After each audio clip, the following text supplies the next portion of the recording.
దీంట్లో half KG మటన్కి సరిపడా వేస్తున్నాను. కరెక్ట్ క్లారిటీ వస్తుందా? అల్లం వెల్లిగడ్డ పేస్ట్ కొంచెం ఎక్కువగా వేస్తేనే టేస్ట్ బాగుంటుంది. తర్వాత మటన్ కూడా మ్యారినేషన్ చేసి పెడతాము. తర్వాత కర్రీ చేసేసుకుంటాం. ఎందుకండి ఇక్కడ నాకు కారంలోనే ఉప్పు కూడా ఉంది కాబట్టి నేను 3 స్పూన్స్ కారం వేసుకుంటున్నాను.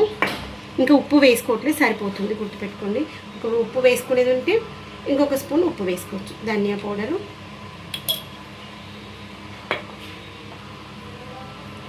తర్వాత గరం మసాలా కొంచెం ఎక్కువ వేసుకోవాలి, బిర్యానీకి బాగుంటుంది.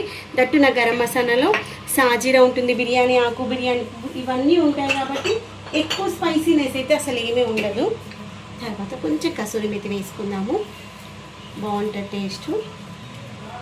తర్వాత పెరుగు, పసుపు వేసుకున్నాము. పెరుగు కూడా వేస్తాను, లాస్ట్ పెరుగు వేస్తాను. పసుపు ఇంకా బిర్యానీలో ఇక్కడ మ్యారినేషన్ చేసినప్పుడు వేసిన మసాలా సరిపోతుంది, ఇంకా తర్వాత అవసరం లేదు. తర్వాత ఆయిల్, కొంచెం ఆయిల్ వేసుకున్నాము. ఇంకా హాఫ్ స్పూన్ వరకు వేసాను ఆయిల్. తర్వాత వచ్చేసి పెరుగు.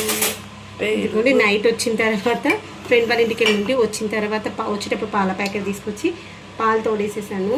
చూడండి ఎంత మంచి గట్టిగా ఉందో. పెరుగు సరిపోతుంది. ఇది మనకి తినేటప్పుడు అన్నంలోకి వస్తుంది. రైతా చేస్తాం కదా దానికి. ఇది కూడా ఇలా మంచిగా అన్నీ కలిసేలాగా కలిపేసుకుందాం. ఇలా మంచిగా అంతా కలిపేసి దగ్గర ఒక గంట పైనే నానబెట్టుకోవాలి. అప్పుడే మనకి కరెక్ట్గా కుక్ అవుతుంది, లేకపోతే సరిగా కుక్ అవ్వదు.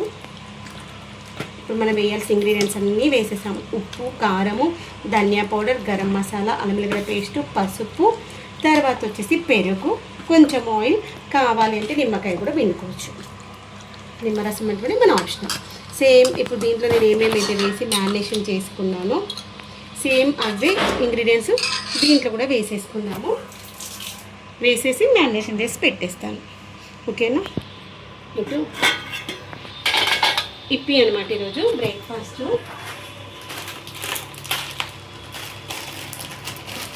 ఓకేనా? ఇలా వేసేస్తే ఈ యొక్క ఫ్లేవర్ దానికి చాలా మంచిగా పడుతుంది.